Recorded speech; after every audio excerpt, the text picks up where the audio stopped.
Hi everybody, welcome once again to the Low on Health Year End Review. These are basically videos where I go over what I did in a certain year in a certain subject or area. This particular one will be covering the 2009 games I played and my games of the year. In which case, 2009 was once again one of the bigger years where I played probably over 70, 80 plus games, and I kind of cataloged what I thought about them and kind of just did a top 10 and whatnot. So let's go ahead and take a quick look at the list. Okay, so in 2009, what I did is, of course, I took my top like 20 games, broke them down, and kind of did a top 10. In which case, Persona 4 was my number one game of the year. And yes, because of how I play my games and how I arrange my list, Persona 4 came out in 2008. It did come out in 2009, but I played it in 2009, and that's how I do my game of the years, or all my reviews, is basically what I did in that year, not necessarily when they were released. So Persona 4, I just enjoyed immensely. It was one of those just JRPGs that really kind of drew me in. They were doing something different with the whole school scene. Persona 3 was good, and Persona 4 just kind of refined the system they had put in place. And I just loved the characters so much. I actually cared about what happened in the world. I cared about their interactions, and it was just a really fun game.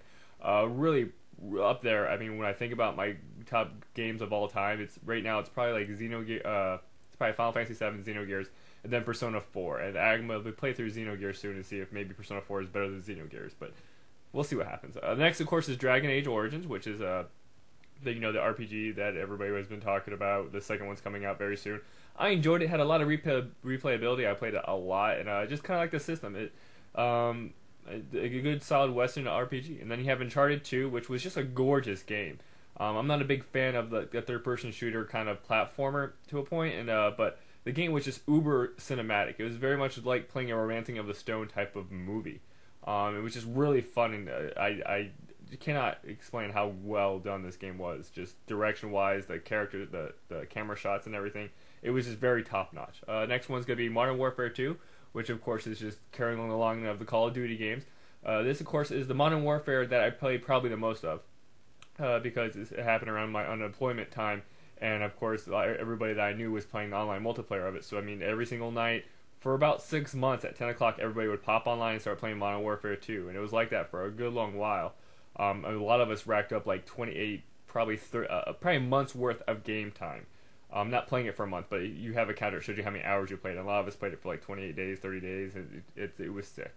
Next is Batman Arkham Asylum, which was a very pleasant surprise to a lot of people, having a Batman game that was very good, and it followed along the lines of kind of the Metrovania style.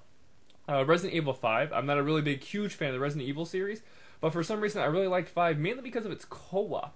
They did a really good job with the split screen, have it like two 16:9 screens offset from each other, which I thought was a great idea from Capcom. They did a really good job of that. In which case, I just, once again, replayability and co-op, couch co-op, I just love playing that game. It had a solid system in place. Next is going to be Shadow Complex. This is, of course, is a nice little kind of Xbox Live, a downloadable title that was just, once again, following the tired and true formula of the Metrovania. Get upgrades, go back through areas, unlock different things. But this was just a so super polished version of like Metroid. It was just really, really good. I mean, the story was so, but just having rock solid controls and design was just very refreshing, because you rarely get that nowadays where everything is that much tightly polished.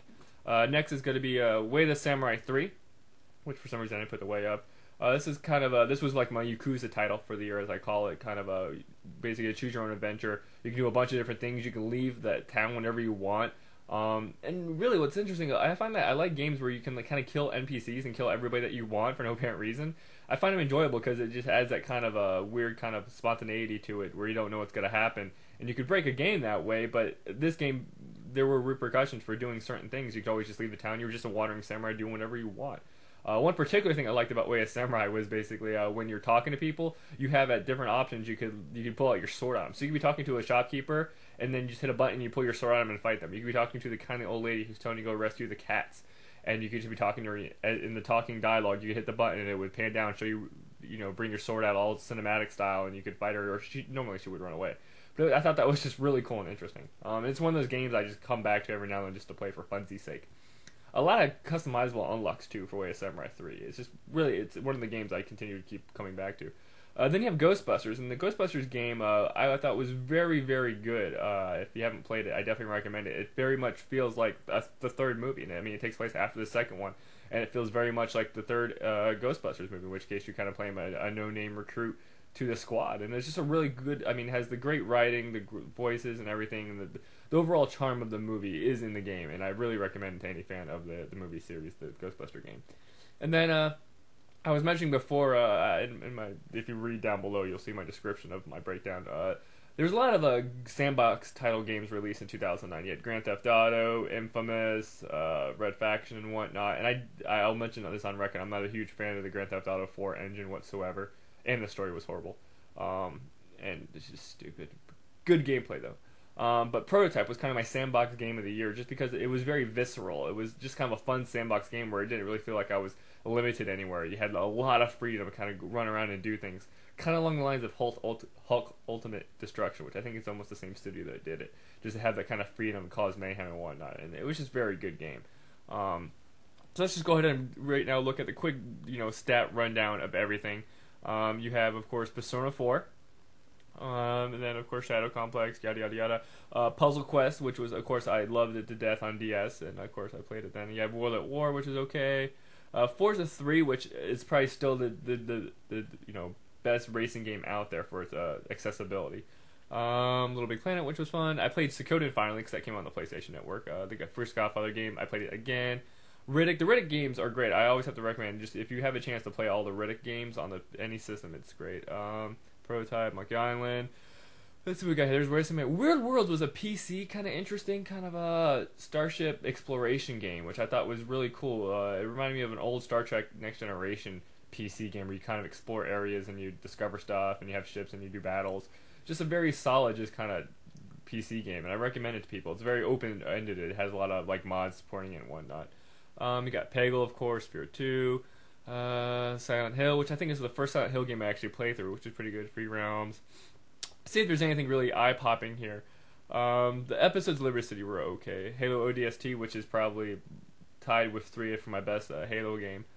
Saboteur, which was okay. Mysterium was a nice little kind of point-and-click old school game. Wheelman was actually really interesting when it comes down to Grand Theft Auto open city type games.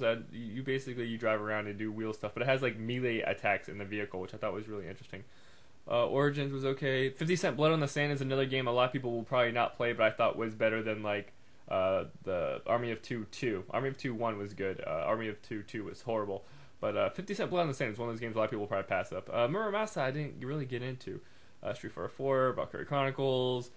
Let's see, we got anything really kind of Assassin's Creed. That's kind of interesting. Godfather 2, which was sorely disappointing. Brutal Legend was also disappointing. Borderlands, which actually has become a cult favorite now for a lot of people because of all its expansions and whatnot. Then it's cheap now. I played a lot of Overlord games. Wet was horrible. Armed and Dangerous, Blood Bowl. Let's see what else we got here. Mortal Kombat vs. DC, which was an interesting premise. Mad World, which is another Wii game, but I'm not big. Frozen Time was a big disappointment. A couple other just nuanced PC games here and there. And then, of course, everybody knows I don't like Left 4 Dead. A very disappointing Kingdom Hearts game. And then, of course, my 3 worst games of the year were X-Blades, and then Geomancer, which was just a disappointing Square Enix game. And then Nobi Nobi Boy, which, I don't know, I guess if you look at it, it's not really a game type thing. I was just kind of disappointed for it not being really fun. I mean, Katamari Damacy was a very fun game, in the case that game came from the same creator. But those are kind of the games that I played in 2009. Once again, that's just kind of a breakdown. I have a master list of all the reviews I've written up, so if you're actually for some reason want to know what I write about them, I can email you that master list, in which case it's an Excel file and it's very convoluted.